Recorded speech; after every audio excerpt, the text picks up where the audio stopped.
নমস্কার বন্ধুরা, আজকের এই ভিডিওটি একটি গুরুত্বপূর্ণ ভিডিও হতে চলেছে, তাই স্কিপ না করে এই ভিডিওটি সম্পূর্ণ মনোযোগ সহকারে দেখুন। 35টি অঙ্গনওয়াড়ি কর্মী ও সহায়িকা নিয়োগের বিজ্ঞপ্তি প্রকাশিত হয়েছে।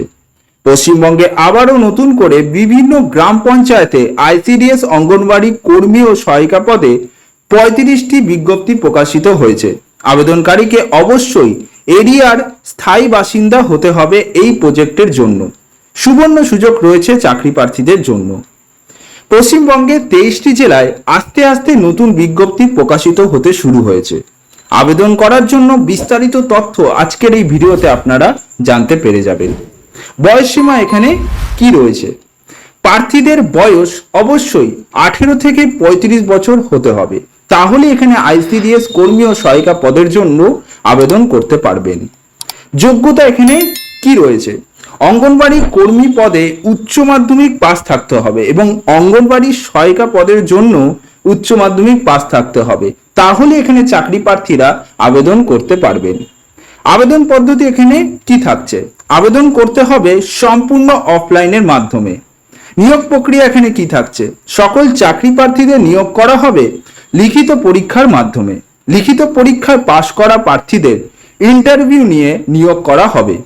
এখানে যেসব লোকেশন থেকে বিজ্ঞপ্তি প্রকাশিত হয়েছে সেগুলি হলো Bankura 1 ICDS project, Bankura urban ICDS project, Bankura 2 ICDS project, Barjora ICDS project, Chhatna ICDS project, corrigendum notice Chhatna ICDS project, Chhatna additional ICDS project, corrigendum notice Chhatna additional ICDS project, Gangajalghati ICDS, Mejia ICDS, Onda ICDS, corrigendum notice Onda ICDS, Onda additional ICDS, corrigendum notice Onda additional ICDS project, Saltora ICDS project, Khatra 1 ICDS project, Indpur ICDS, Ranibandh ICDS, corrigendum notice Ranibandh ICDS, Ranibandh additional ICDS, corrigendum notice Ranibandh additional ICDS, Raipur ICDS, corrigendum notice Raipur ICDS, Raipur additional ICDS, corrigendum notice Raipur additional ICDS, Sarenga ICDS, Simlapal ICDS, Taldangra ICDS, Indas ICDS, Joypur ICDS, corrigendum notice Joypur ICDS project, Patrasayer ICDS, Kotulpur ICDS project, Sonamukhi ICDS project, এই সব জায়গা থেকে বিজ্ঞপ্তি প্রকাশিত হয়েছে এবং এর application form আপনারা এই নিচে পেয়ে যাবেন। এখানে আইসিডিএস অঙ্গনওয়াড়ি কর্মী ও সহায়িকা পদের জন্য যে লিখিত পরীক্ষা নেওয়া হবে সেই লিখিত পরীক্ষার নাম্বার এবং সময় কতক্ষণ থাকবে সেটা একবার আমরা এখানে দেখে নেব। এখানে লিখিত পরীক্ষা হবে 100 নম্বরে। প্রথমে 90 নম্বরে লিখিত পরীক্ষা নেওয়া হবে। লিখিত পরীক্ষা হবে 2 ঘন্টার। লিখিত পরীক্ষায় পাশ করলে মৌখিক পরীক্ষার জন্য প্রবেশাধিকার পাওয়া যাবে। মৌখিক পরীক্ষা এখানে হবে 10 নম্বরে। এছাড়াও অনুলিখনের ক্ষেত্রে লিখিত পরীক্ষার অতিরিক্ত 40 মিনিট সময় বরাদ্দ থাকবে, অর্থাৎ লিখিত পরীক্ষার অনুলিখনের ক্ষেত্রে মোট সময় 2 ঘন্টা 40 মিনিট এক্সট্রা সময় আপনাদের দেওয়া হবে। আইসিডিএস কর্মী ও সহায়িকা পদের জন্য যে লিখিত পরীক্ষা নেওয়া হবে সেই লিখিত পরীক্ষার সিলেবাস এখানে আলাদা আলাদা দেওয়া রয়েছে। যেরকম অঙ্গনওয়াড়ি কর্মী নির্বাচনের ক্ষেত্রে যে সিলেবাসটি রয়েছে সেটি হলো বাংলা ভাষা নারী ও শিশু স্বাস্থ্য বিষয় 150 শব্দের মধ্যে একটি রচনা লিখতে হবে, যেটি থাকবে 15 নম্বরের। পাটিগণিত থেকে এখানে প্রশ্ন আসবে 20 নম্বরের। পুষ্টি জনস্বাস্থ্য নারীর সামাজিক অবস্থান বিষয়ক প্রশ্ন থাকবে এখানে 15 নম্বরের। ইংরাজি থেকে এখানে প্রশ্ন আসবে 20 নম্বরের। সাধারণ জ্ঞানের প্রশ্ন থাকবে এখানে 20 নম্বরের।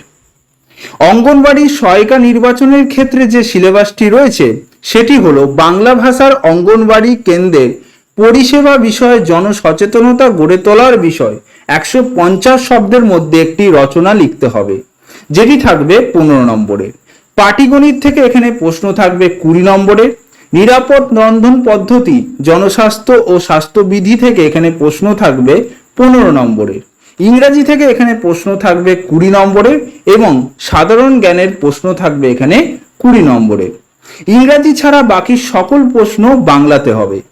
রচনা এখানে লিখতে হবে বাংলাতে। রচনা লেখা ছাড়া বাকি সকল প্রশ্ন মাল্টিপল চয়েস ধরনের হবে।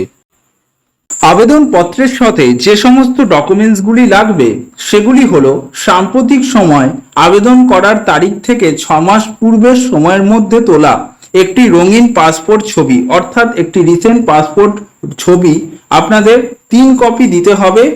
তার মধ্যে একটি আবেদনপত্রের নির্দিষ্ট জায়গায় আঠা দিয়ে সেটে দিতে হবে। আবেদনপত্রের সবগুলি কলাম যথাযথভাবে পূরণ করা থাকতে হবে। কালো নীল কালিতে আবেদনকারীর নামের সম্পূর্ণ সই ও স্বাক্ষর স্পষ্ট হতে হবে।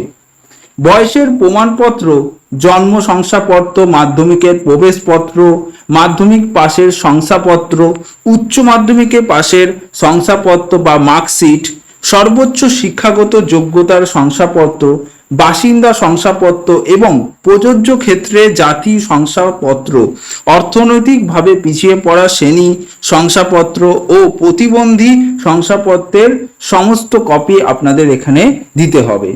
নিজের নাম ঠিকানা লেখা 5 টাকার ডাক টিকিট লাগানো 2টি খাম এখানে দিতে হবে।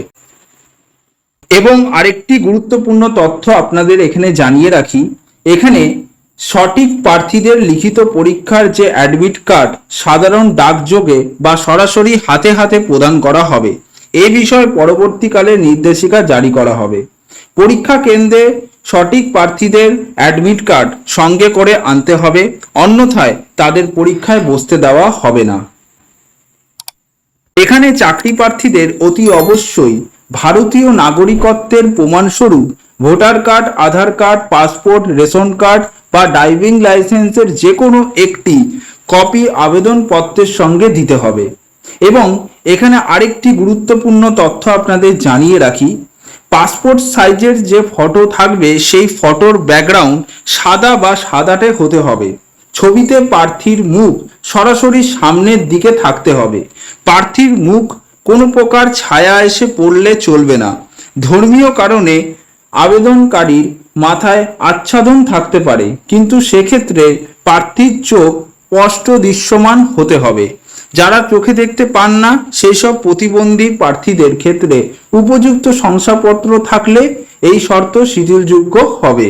তাছাড়া কালো চশমা, টুপি ইত্যাদি পরে ছবি তুললে তা গ্রহণযোগ্য হবে না। এবং প্রার্থীদের এখানে নীল বা কালো ডট পেন নিজেকেই আনতে হবে, অন্য কোনো কালির পেনে পরীক্ষা দেওয়া যাবে না।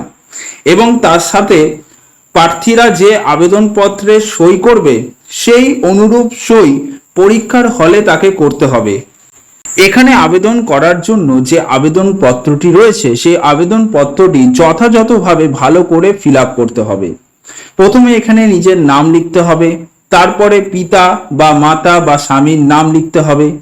এখানে পূর্ণস্থায়ী ঠিকানা দিতে হবে, বর্তমান ঠিকানা লিখতে হবে, ফোন নাম্বার দিতে হবে, গ্রাম পঞ্চায়েতের নাম, জন্ম তারিখ, শিক্ষাগত যোগ্যতা, নাগরিকত্ব সংক্রান্ত প্রমাণপত্র, স্থায়ী বাসিন্দা সংক্রান্ত প্রমাণপত্র, জাতি শংসাপত্র, অন্যান্য যোগ্যতা যদি থাকে তাহলে এখানে লিখতে হবে। যা যা এখানে চেয়েছে তাই তাই লিখে অবশেষে আপনাকে এখানে একটি স্বাক্ষর করতে হবে।